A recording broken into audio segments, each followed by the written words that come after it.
आप सबको मेरा प्यार भरा नमस्कार है। आज मैं आपको एक बहुत प्यारी सी कथा लेकर आई हूँ। ये कथा है सत्यवान और सावित्री माँ की कथा है। सावित्री के माता पिता कहते हैं कि सावित्री अब तू योग्य वर हो चुकी है, क्यों नहीं तू अपनी पसंद का वर चुन के देख लो। सावित्री पिता की आज्ञा से तपोवन में चली जाती है।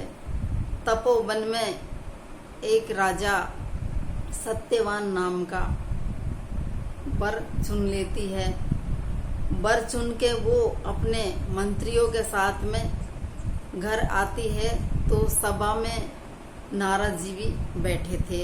नारद जी ने सावित्री के बारे में पहुंचे थे तो वर के चुनाव के बारे में पूछे कि उन्होंने बताया कि सालों देश के पुता के राजा के जंगल में पले बड़े हुए हैं। मैंने उन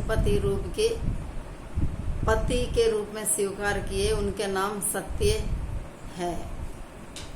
नारद जी बोले कि ये तो बहुत खेद की बात है, इसमें एक दोष है। राजा ने पूछा क्या दोष है? जो सावित्री ने वन चुना है उसकी आयु बहुत कम है, ये सिर्फ 1 साल वर्ष में बाद मर जाएगा, उसके बाद में देगा। सावित्री ने कहा पिताजी कन्यादान एक बार ही होता है, मैंने वर चुना है, उसी के साथ मेरा कन्यादान की दीजिए, मैं उसी के साथ विवाह करूंगी। शादी का चुने हुए वर द्वारा सावित्री का धूमधाम से खूब शादी कर दी, विवाह कर दिया। सत्यवान विवाह बहुत दिन हो गया। सत्यवान मरने वाले थे, उस दिन करीब आने वाले थे। सावित्री एक एक दिन गिनती रही थी। नारद जी का वचन उसके दिल में हमेशा ही बना रहता था। अब सावित्री ने सोचा कि ये 4 दिन बाद में मरने वाला है, तो उन्होंने 3 दिन का व्रत ठान लिया। सत्यवान जंगल में लकड़ी काटने जाने लगा तो सावित्री ने कहा कि मैं भी साथ चलूंगी। तब सत्यवान ने कहा कि व्रत के कारण बहुत कमजोर हो रही है और जंगल के रास्ता बहुत कठिन है, आप कैसे जाओगी? लेकिन सावित्री अपने सासू ससुर की आज्ञा लेकर सत्यवान के साथ चलेगी, नहीं मानी, जंगल की ओर चल दिए। सत्यवान जब लकड़ी काटने लगे तो अचानक उनकी तबीयत बिगड़ने लगी। सावित्री से बोले कि मैं स्वस्थ महसूस नहीं कर रहा हूँ, मेरी तबीयत खराब हो रही है, मेरी बैठने की भी हिम्मत नहीं हो रही है। सावित्री ने सत्यवान का सिर अपनी गोद में रख लिया। नारद जी की बात को याद करके उस समय का विचार करने लगी। इतने में एक वहाँ बहुत भयंकर पुरुष दिखाई देने लगे, उसके हाथ में बहुत पास था।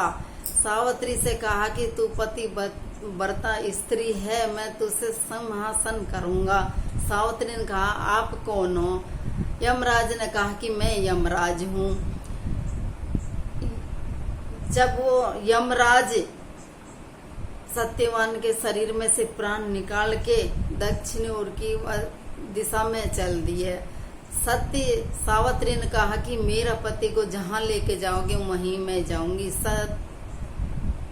यमराज ने कहा, उसको बहुत समझाया, उसने कहा कि मैं सत्यवान का प्राण नहीं लौटा सकूं, इसके बदले में तू कुछ वरदान मांग ले। उसने जब सावित्री ने वर में अपने ससुर जी के आंखें मांग ली, यमराज ने कहा तथास्तु, फिर उनके पीछे पीछे चलने लगी। फिर यमराज ने ओज समझाया कि वर मांगने को कहा। फिर उस दूसरा वर मांगा उसने, मेरे ससुर को राज वापस मिल जाए।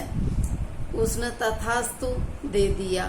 फिर चल दिए। फिर सावित्री पीछे पीछे जाने लगी। यमराज बोला कि सावित्री मैं तुझको समझाता हूँ, वापस लौट जा। सावित्री बोली कि मैं जहाँ मेरा पति जाएगा वहाँ मैं जाऊंगी। फिर उसने कहा कि तू इसके बदले में तीसरा वरदान मांग ले।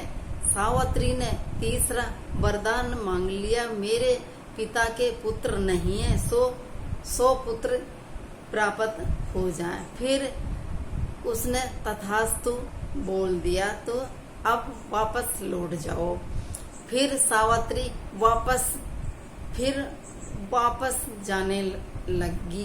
फिर यमराज बोले कि सावित्री चौथा वरदान मुझसे मांग ले, मैं सत्यवान का प्राण नहीं दे सकता। सावित्री ने चौथा वरदान में 100 सत्यवान से 100 पुत्र प्राप्त होवे, उसने तथास्तु कह दिया।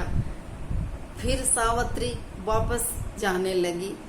फिर यमराज को समझाने लगे, तुम वापस लौट जाओ देवी। सावित्री ने कहा, मैं वापस कैसे लौट जाऊं यमदेव, आपने मुझे सत्यवान से 100 सस्य पुत्र प्राप्त होने का वचन दिया है। जब सत्यवान का प्राण उसको छोड़ के